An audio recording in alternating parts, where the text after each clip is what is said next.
வணக்கம். இன்றைய பதிவு பார்த்தீங்கன்னா, நம்மளுடைய இடுப்பு சுற்றளவு மற்றும் தொடையில் சேருகின்ற கொழுப்பு இரண்டுமே குறைக்கக்கூடிய ஒரு மிக சிறந்த ஒரு பயிற்சியை பார்க்கலாம்.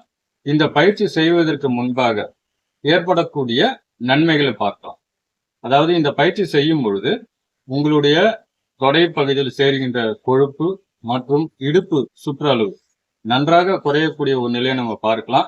அதே போல கழுத்தில் சேருகின்ற கொழுப்பு ஸ்தானம், அதே போல கழுத்து வலி, இடுப்பு வலி, முதுகு வலி மிக சிறந்த ஒரு பதிவாக பார்க்கலாம். அதே போல கையில் சேருகின்ற கொழுப்பும் குறைகின்றது. நம்மளுடைய இருதயம் மற்றும் நுரையீரல் நன்கு செயல்படக்கூடிய ஒரு ஆற்றல் வேண்டும். கல்லீரல், மண்ணீரல், பித்தப்பைய ஸ்ட்ரென்தன் பண்ணும். அதே போல கிட்னிக்கும் ரொம்ப நல்லதுன்னு பார்க்கலாம். உடல் பருமன் நன்றாக குறையக்கூடிய ஒரு ஆற்றல் உண்டு. சக்கரவியாதிக்கும் ரொம்ப நல்லது.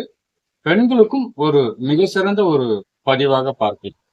அதாவது கருப்பை சம்பந்தப்பட்ட பல பிரச்சனைகளுக்கு தீர்வு சொல்லக்கூடிய ஒரு ஆற்றல் உண்டு. அதே போல மோஷன் ப்ராப்ளத்துக்கும் ரொம்ப நல்லது. கேஸ்ட்ரிக் ட்ரபிளுக்கும் ரொம்ப நல்லது. மூட்டை, கால் மூட்டை பலப்படுத்தக்கூடிய ஒரு ஆற்றல் உண்டு. இதுல ஒரு 25 எண்ணிக்கை நம்ம 2 சுற்றுகள் செய்யலாம். இந்த ஆசனத்துடைய பெயர் பார்த்தீங்கன்னா சுப்த வஜ்ராசனம். அதாவது ஒரு கட்டிலுடைய அமைப்புல இருப்பதனால இதற்கு இந்த பெயர்னு பார்க்கலாம். இப்போ இந்த பயிற்சியை நம்ம பார்க்கலாம். அதாவது வஜ்ராசன நிலைக்கு நம்ம வந்துட்டு கால்கள் இரண்டும் இந்த நிலைக்கு ஸ்ப்ரெட் பண்றோம். ஸ்ப்ரெட் பண்ணிட்டு கால்கள் ரெண்டும் ஸ்ப்ரெட் பண்ணிட்டு நம்ம இந்த நிலையில இருக்கணும்.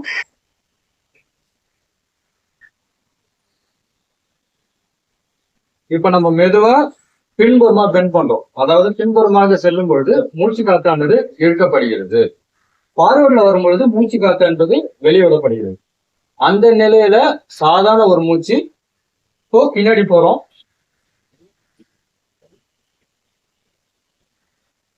கைகள் பார்த்தீங்கன்னா இங்க கொண்டு வரோம். சாதாரண சுவாசம். வயிறு பகுதி நல்லா உள்ள போகும். நல்லா தெரியும் உங்களுக்கு. உடல் பருமன் நல்லா குறையும். சக்கரவியாதிக்கு ரொம்ப நல்லது. இடுப்புடைய சுற்றளவு நல்லா குறையும் பார்க்கலாம். இந்த இடத்துல ஒரு வைப்ரேஷன் தெரியும். அதே போல உங்களுடைய பாதத்திற்கும் ரொம்ப நல்லது. கால் மூட்டுக்கும் ரொம்ப நல்லது. தொடை ஸ்தானத்திற்கும் ஒரு மிக சிறந்த ஒரு பதிவாக பார்க்கலாம்.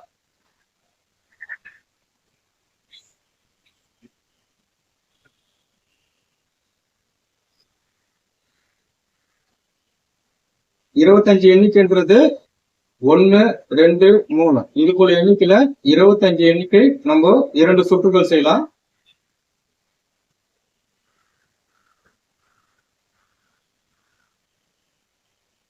இப்போ ஸ்லோவா ரைஸ் பண்றோம். கைகளை ரிலீஸ் பண்ணிட்டு இங்க கொண்டு வரோம். மெதுவா அப் பண்றோம்.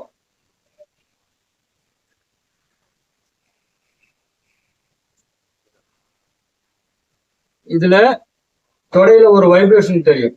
அப்போ அதை ஓய்வுபடுத்துவதற்காக ஜஸ்ட் இது போல ஒரு பயிற்சி செய்யலாம்.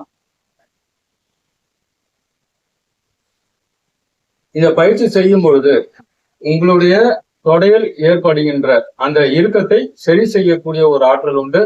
கால் மூட்டுக்கும் ரொம்ப நல்லது. தொடை பகுதிக்கும் ஒரு மிக சிறந்த ஒரு பதிவாக பார்க்கலாம். இந்த பயிற்சி யாரு செய்ய வேண்டாம் என்று பார்க்கும் பொழுது மூட்டு வலி இருப்பவர்கள் இந்த பயிற்சி செய்ய வேண்டாம். இதுல உணவு எடுத்த பிறகு பயிற்சி செய்யறதா இருந்தா ஒரு 3.5 மணி நேரம் சென்ற பிறகு செய்யலாம். லிக்விட் டயட்டா எடுத்தீங்கன்னா ஒரு 1/2 மணி நேரம் சென்ற பிறகு செய்யலாம்.